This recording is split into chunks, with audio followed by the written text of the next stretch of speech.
지금은 이제 코로나 때문에 안 모이지만 얼마 전까지 이 탑골 공원에 가면은 이 장기를 두기에 모인 할아버님들을 많이 볼 수 있었습니다. 그러나 사실 장기 두는 분은 몇 분 안 계시고요. 많은 수십 분의 할아버님들은 이제 그 장기를 구경하시는 것이지요. 근데 한참 장기가 진행되다 보면은 여기저기에서 소근대는 소리가 들려옵니다. 저거 저기다 두면 안 되는데, 저거 잡히겠는데 왜 저거 못 보지?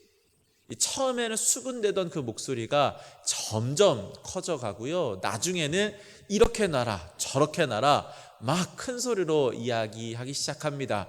이제 이러한 것들을 우리는 훈수 둔다라고 이야기를 하는데, 훈수를 둔다라는 것은 사람의 마음을 상하게 합니다. 그래서 이 훈수 때문에 큰 싸움이 벌어지기도 하죠.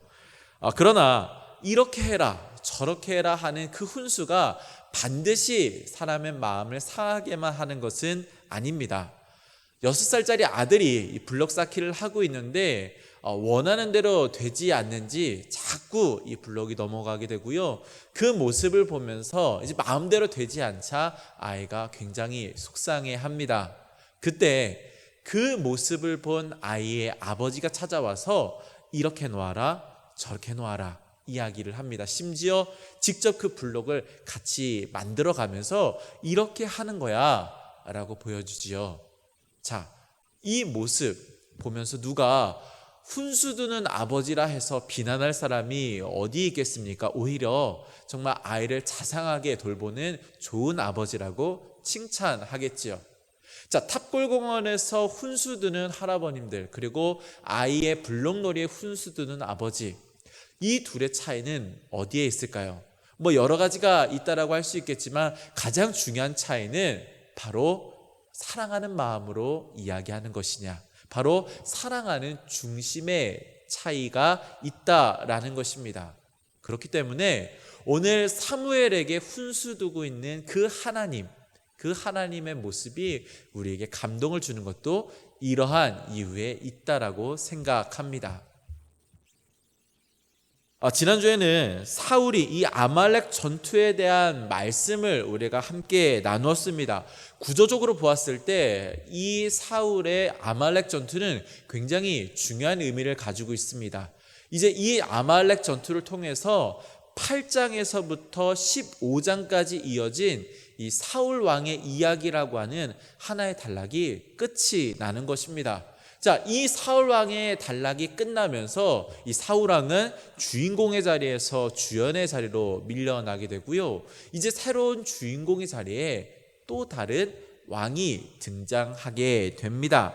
자, 그 기점이 되는 말씀이 오늘 본문 1절 말씀입니다. 자, 1절 말씀 우리 함께 읽겠습니다. 여호와께서 사무엘에게 이르시되 내가 이미 사울을 버려 이스라엘 왕이 되지 못하게 하였거늘 내가 그를 위하여 언제까지 슬퍼하겠느냐. 너는 뿔에 기름을 채워 가지고 가라. 내가 너를 베들레헴 사람 이새에게로 보내리니 이는 내가 그의 아들 중에서 한 왕을 보았느니라 하시니라. 아멘. 이 말씀은 지금까지 이어져온 그 사울 왕에 대한 말씀을 정리하면서 동시에 이제 어떠한 말씀이 이제 계속될 것인지 암시하는 말씀입니다. 중요한 것은 하나님이 왕을 세우는 이 과정에 직접적으로 참여하셨다라는 것인데요. 이전 왕이었던 사울 왕 때는 하나님이 그 과정에 직접 참여하지 않았습니다. 모두 백성들이, 사람이 주관했다라는 거죠. 백성들이 찾아와서 왕을 요구했고요. 백성들에게 왕을 세우는 것이 무슨 일인지 설명하자 그들은 무시하고 재차 왕을 요구했습니다. 사울이 찾아와서 기름 부음을 받았습니다. 암몬 블레셋과의 전쟁을 자기 힘으로 치르면서 이 왕권을 확립합니다. 물론 하나님의 보이지 않는 손이 그 모든 과정에 있어서 그들을 도와주었지만 사울과 그 백성들은 전혀 알지 못하였고요. 철저히 하나님의 뜻은 배제한 채 그 자신들이 옳은 대로 생각하는 대로, 그 자기들의 소견에 옳은 대로 이 모든 과정들을 진행해 온 것이 첫 번째 왕 이야기였습니다.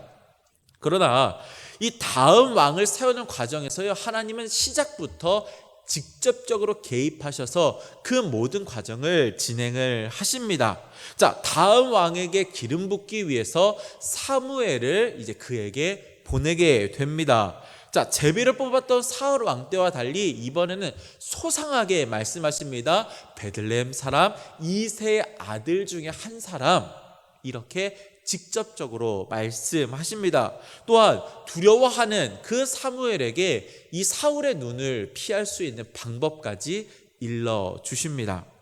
자, 이새의 아들들을 만나는 자리에서 그 자리에서도 하나님은 직접적으로 개입을 하십니다.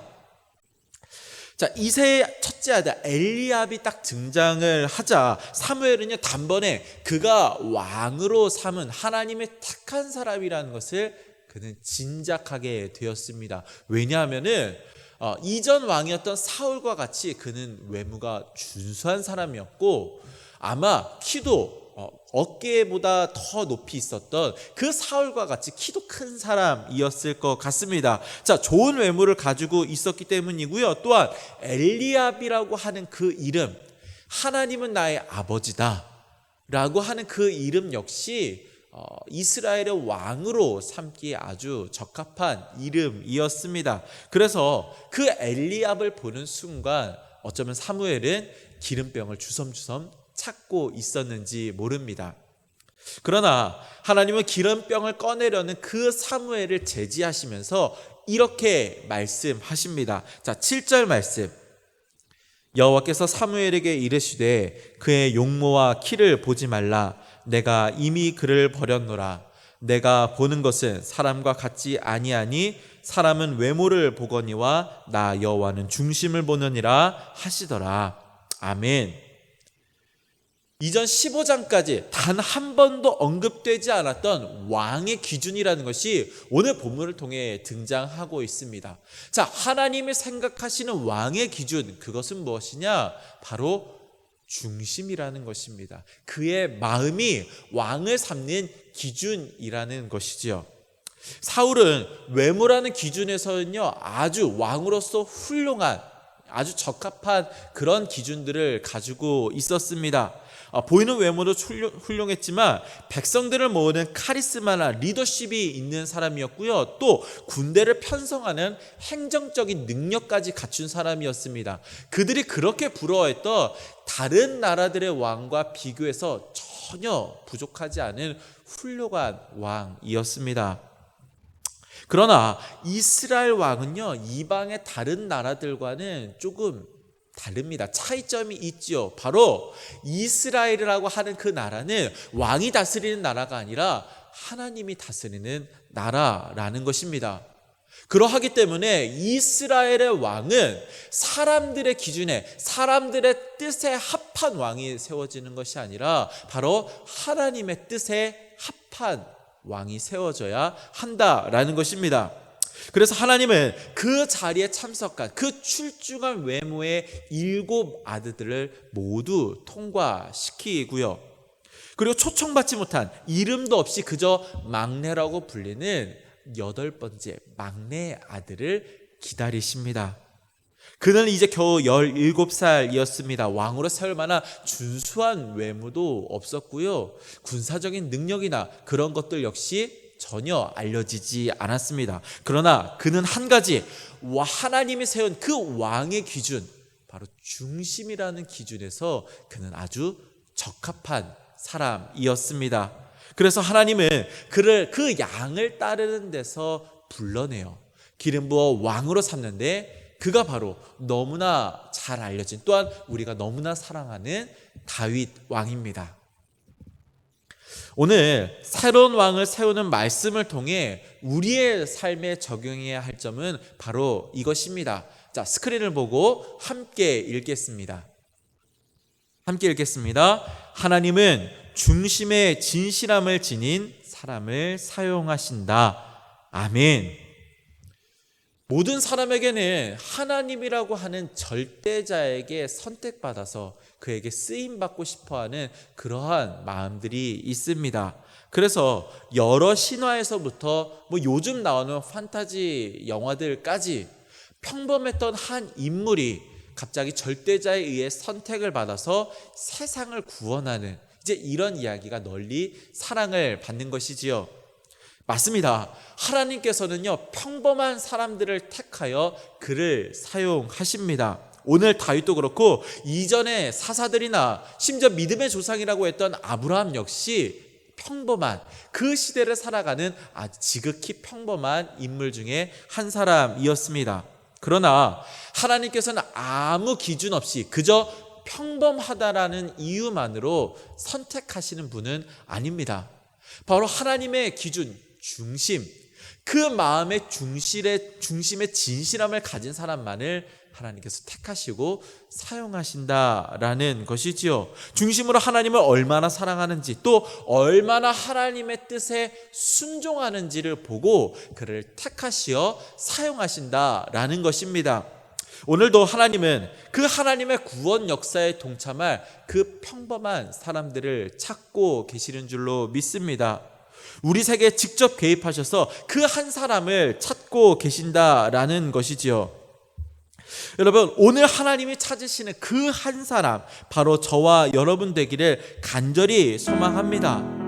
하나님을 사랑하는 중심, 하나님께 순종하는 그 중심으로 다윗과 같이, 그리고 이전에 그 많은 신앙의 선배들과 같이 귀하게 사용되어지는 저와 여러분 되기를 간절히 소망합니다.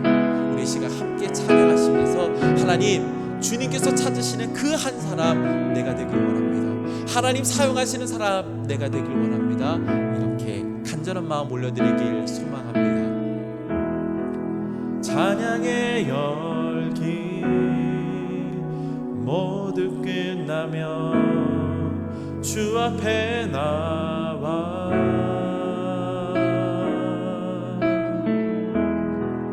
더욱 진실한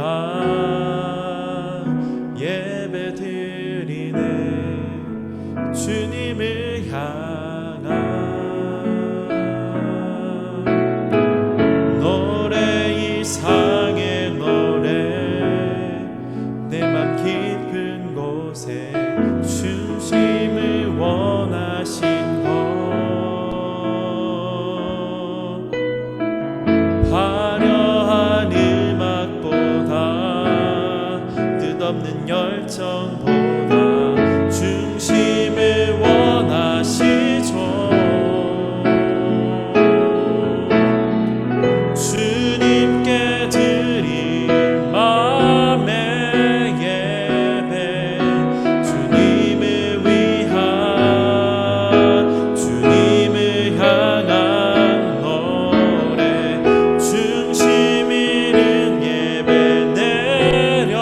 내려놓고 이제 나 돌아와 주님만 예배해요.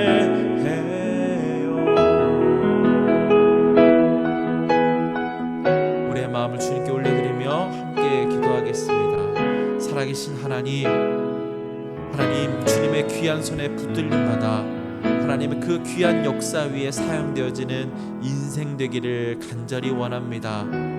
하나님께서 원하시는 것은 외모가 아니라, 능력이 아니라 오직 하나님을 사랑하는, 또한 그 말씀 가운데 순종하는 중심이라 하셨사오니 오늘 그 중심을 우리에게 허락하여 주사 중심으로 하나님을 사랑하며 하나님을 따라가는 인생 되도록 축복하여 주시옵소서. 하나님, 여러 상황들로 인연하여서 모이지 못하고 영상으로 예배드리지만 그 예배하는 그 자리, 하나님의 임재하시는 자리 되게 하시고 하나님 역사하시는 자리 되게 하여 주시고 우리의 간절한 기대와 소망이 이루어지는 복된 자리 되도록 축복하여 주시옵소서. 오늘도 우리와 함께 하시며 중심을 원하시는 우리 구주 예수 그리스도의 이름으로 기도합니다. 아멘.